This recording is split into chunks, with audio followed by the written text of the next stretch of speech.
नमस्कार, स्वागत है खबर दिन भर में। मैं हूं आपके साथ हर्षदा।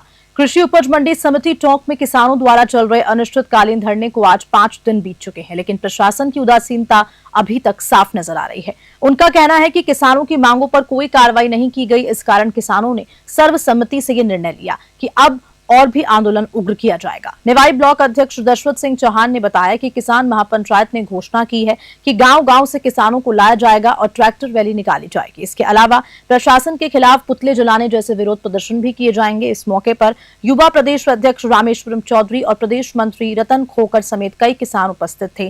टोंक से ब्रजेश पारडीवाल की रिपोर्ट। अजमेर जिले के किशनगढ़ वांदर सेंद्री स्थित राजस्थान केंद्रीय विश्वविद्यालय में अखिल भारतीय विद्यार्थी परिषद का अनिश्चितकालीन धरना आज तीसरे दिन भी जारी रहा, लेकिन विश्वविद्यालय प्रशासन द्वारा चिलचिलाती धूप में बैठे छात्र छात्राओं से कोई वार्ता अभी तक नहीं की गई। एबीवीपी के प्रदेश मंत्री जितेंद्र लोधा सेंट्रल यूनिवर्सिटी में धरना स्थल पर पहुंचे और धरने पर बैठे छात्रों का आरोप है कि विश्वविद्यालय के कुलपति खुद एसी की हवा खा रहे हैं, लेकिन इस चिलचिलाती धूप में धरने पर बैठे छात्रों की सुध नहीं ले रहे हैं। अजमेर से सीताराम गहलोत की रिपोर्ट।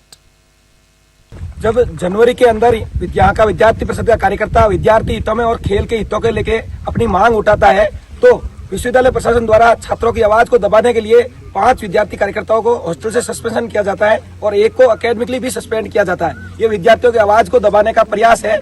उस आवाज के खिलाफ और कुलपति महोदय के तानाशाही रवैये और यहाँ पर अनियमितता और समस्याओं विद्यार्थियों की समस्याओं के विरोध में विद्यार्थी परिषद पिछले 3 दिनों से यहाँ अनिश्चितकालीन धरने पर बैठी है, जिसके लिए कल कमेटी का गठन किया था और हमने हमारी जो समस्त मांगे हैं वो कमेटी के समक्ष रखी है। जब तक हमारा सस्पेंशन वापस नहीं ले लिया जाएगा और विद्यार्थियों की सभी मांगे पूरी नहीं की जाएगी, तब तक विद्यार्थी परिषद अनिश्चित आंदोलन पे बैठी रहेगी। राजस्थान केंद्रीय विश्वविद्यालय के अंदर यहाँ के वाइस चांसलर का तानाशाही रवैया आप लोग देखिए। पिछले 3 दिन से यहाँ का सामान्य विद्यार्थी धरने पर बैठा हुआ है। इस भीषण गर्मी के अंदर जब इनकी कमेटी यहाँ बात करने आती है तो आधे घंटे यहाँ वेट नहीं पाती है और यहाँ का वाइस चांसलर उन विद्यार्थियों की सुध नहीं लेता है। आप कैंपस के अंदर देखिए, कैंपस के अंदर वाइस चांसलर एसी के अंदर बैठा है, लेकिन उन्हीं का विद्यार्थी आज यहाँ कड़ाके की धूप के अंदर कैंपस की मूलभूत सुविधाओं के लिए यहाँ बैठा है।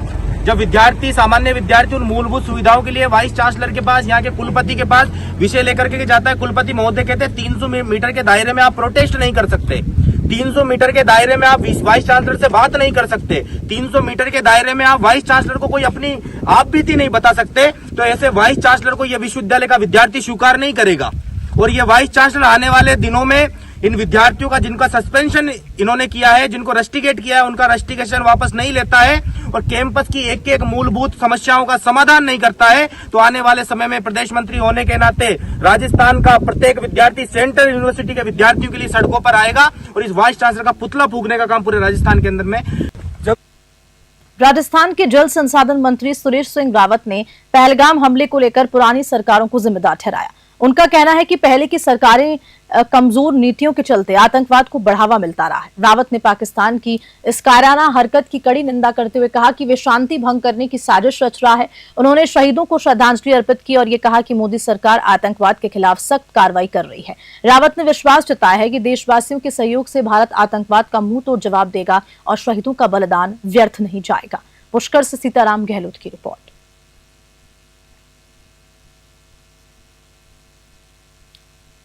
देवली शहर में शनिवार 3 बजे के बाद मौसम का मिजाज अचानक बदल गया, जिससे कि शहर वासियों को भीषण गर्मी से थोड़ी राहत मिली। तेज हवा और आंधी के साथ हल्की बूंदाबांदी हुई, जिससे तापमान में गिरावट दर्ज की गई। आंधी की वजह से शहर के विभिन्न हिस्सों में पेड़ों की टहनियां टूट गई और वार्ड नंबर 4 की सब्जी मंडी के पास एक बड़ा पेड़ जड़ से उखड़ गया। आंधी के कारण शहर में बिजली आपूर्ति पूरी तरह से ठप हो गई, जिससे लोगों को परेशानी का सामना करना पड़ा। देवली से रोहित साहू की रिपोर्ट।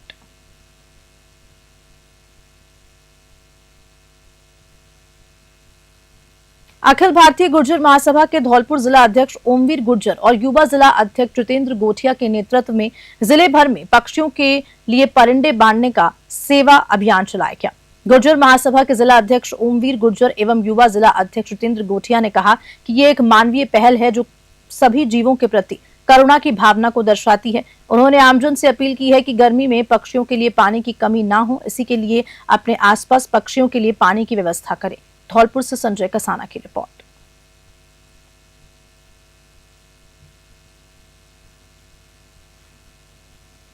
धौलपुर शहर में पिछले कुछ दिनों से शांत पड़े पीले पंजे की गूंज एक बार फिर से सुनाई दे पड़ी है। शनिवार को जिला प्रशासन और नगर परिषद की टीमें एक्टिव नजर आई। अधिकारियों ने हरदेव नगर, जगन सिनेमा और कोर्ट कैंपस क्षेत्र में पहुंचकर इलाके का निरीक्षण शुरू किया, जिसे देख स्थानीय दुकानदारों और नागरिकों में हलचल मच गई। जिला कलेक्टर श्रीनिधि बीटी और नगर परिषद आयुक्त अशोक शर्मा ने मौके पर उपस्थित अधिकारियों के साथ मिलकर नालों पर बने अवैध अतिक्रमणों को चिन्हित किया। दुकानदारों को स्पष्ट चेतावनी दी है कि वे स्वयं अपने कब्जे हटाएं, अन्यथा प्रशासन की ओर से सख्त से कार्रवाई की जाएगी। धौलपुर से संजय कसाना की रिपोर्ट। हाँ सर, आज क्या कार्रवाई की है? आज हमने जो नगर पालिका क्षेत्र में अनऑथराइज्ड कॉलोनी थी, तो एक ये नगर है, उसके बाद जो डिसमेंटल की कार्रवाई करी है, वहाँ की रोडें तोड़ी है और इसके अलावा जो अवैध रूप से पोल वगैरह लगा रखे थे उनको डिसमेंटल किया है और कॉलोनी वाले को हमने बुला के पाबंद कर दिया कि ये जब तक आप कन्वर्जन नहीं कराओगे, नियमानुसार आप इसका नियमन कराओ और प्लान पास कराओ, उसके बाद आप ये उस कॉलोनी में एक्चुअली नहर भी है और नहर पे लोगों ने अतिक्रमण करके रोड बना रखी है, जिससे पानी बार बार बरसात। ये जो नर्सरी रोड है, यहाँ सबसे ज़्यादा पानी की समस्या है।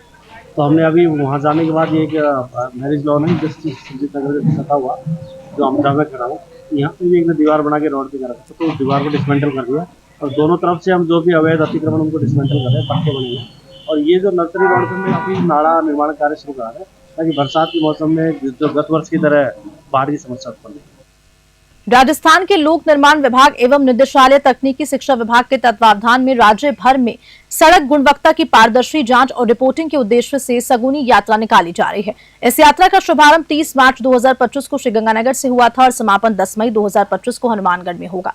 राज्य भर में निकाली जा रही ये यात्रा आज कलौली होते हुए धौलपुर पहुंची, जिसे राजकीय पॉलिटेक्निक महाविद्यालय में वृक्षारोपण और आगंतुकों के स्वागत कार्यक्रम के उपरांत प्रारंभ कर जिले के विभिन्न उपखंडों के लिए रवाना किया गया। इस पहल के अंतर्गत पीडब्ल्यूडी के इंजीनियर्स के साथ साथ राजकीय पॉलिटेक्निक कॉलेजेस के अंतिम साल के छात्र मिलकर राज्य की सड़कों की स्थिति का व्यापक सर्वेक्षण कर रहे हैं। धौलपुर से संजय कसाना की रिपोर्ट।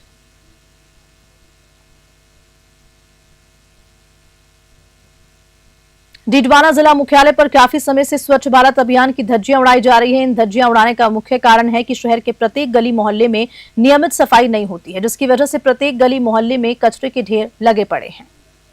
वहीं सार्वजनिक स्थानों पर भी कचरे के ढेर लगे हुए पड़े। मंदिर, स्कूल, सरकारी कार्यालय व अन्य स्थानों पर कचरे के ढेर पड़े हैं, लेकिन कोई भी नगर परिषद प्रशासन की ओर से सफाई व्यवस्था को लेकर किसी तरह के पुख्ता इंतजाम नहीं किए गए। कई बार सरकार की ओर से स्वच्छता को लेकर अधिकारी कर्मचारी भी आते हैं, लेकिन वे अपनी भी खाना पूर्ति कर वापस चले जाते हैं। जिस तरह से प्रशासनिक अधिकारी उनकी बताते हैं कि हमारा शहर साफ सुथरा है, इस तरह से लिखकर चले जाते हैं, अपनी खाना पूर्ति करते रहते हैं। कागज में पूरा शहर स्वच्छ नजर आता है, धरातल पर पूरा शहर कचरे से भरा हुआ है। डीडवाना से गुलाम नबी आजाद की रिपोर्ट।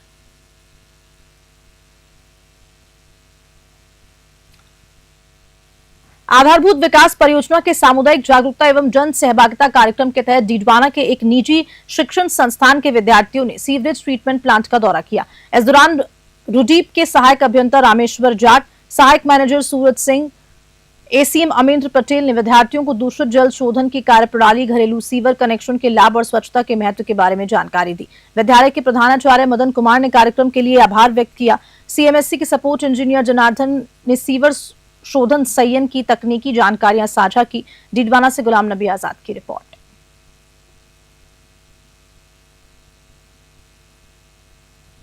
डीग जिले के किशनलाल जोशी राजकीय उच्च माध्यमिक विद्यालय में आज सुबह 5 से 7 बजे तक एक दिवसीय निःशुल्क इंटीग्रेटेड विशाल योग शिविर का आयोजन किया गया। हरिद्वार से पधारे स्वामी परमार्थ देव ने योगाभ्यास करवाया और योग से होने वाले विभिन्न रोग निवारण के उपाय बताए। यह आयोजन भारत स्वाभिमान ट्रस्ट के जिला प्रभारी लल्लू राम जांगिड के सानिध्य में और शिवराम दास महाराज की अध्यक्षता में संपन्न हुआ। डीग से पंकज शर्मा की रिपोर्ट।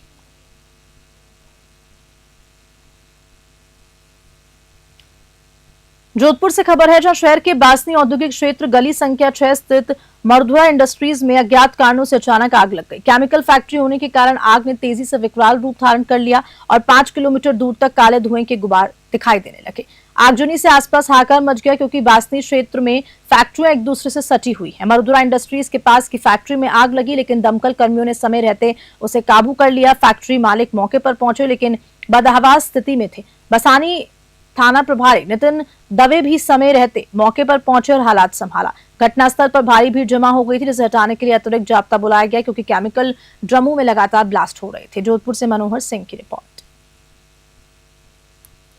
इंडस्ट्रियल एरिया में एक केमिकल फैक्ट्री में आग लगी थी। पड़ोस की 3-4 फैक्ट्रियाँ भी प्रभावित हो रही थी।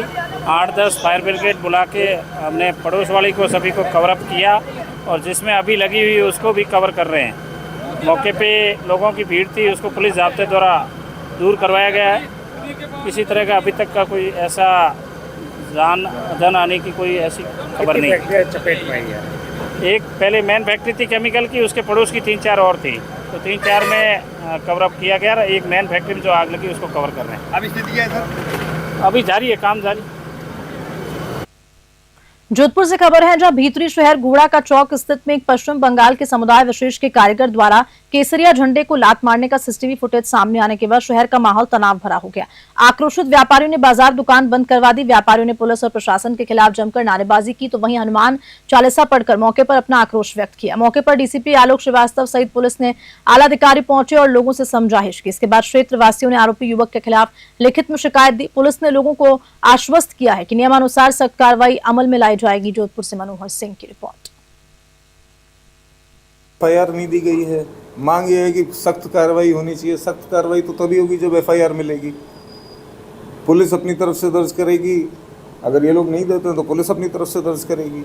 बाकी इसके अलावा तो और कोई जो पूर्व के प्रकरण हैं उनके बारे में ये लोग बात कर रहे हैं, जिनमें सभी में लगभग कार्रवाई हो चुकी है। एक वीडियो भी सामने आया सर, एक वीडियो भी सामने आया सीसीटीवी का। इसका मैंने अभी तक वीडियो देखा नहीं है। इस वाली घटना का मेरे पास अभी वीडियो नहीं है। अगर आपके पास हो तो आप बता दें मेरे। सर बताया जा रहा है जो दुकान मालिक है वो भी पश्चिम, अभी तो बंद है दुकानें, किससे बात कर रहे हैं अभी? जब तक वो बाजार नहीं खुलेगा। अगर पश्चिम बंगाल से है तो यहीं के किसी व्यक्ति लगभग 25 सालों से यहाँ काम कर रहा है और पहले इसकी किराए की दुकान थी, आज इसकी एक खुद की दुकान है। कब से ये पहले भी इस तरह की घटना घट चुका है? नहीं, पहले ये इस तरह की घटना, इसमें मेरे को कुछ पता नहीं है इसने किया नहीं की, पर आज इसने इसके कारीगर के स्टाफ ने हमारे प्रभु भगवान बालाजी की ध्वजा को लात मारकर पैरों से उसको कुचला है, फेंका है, दूर फेंका है गाड़ी के ऊपर से।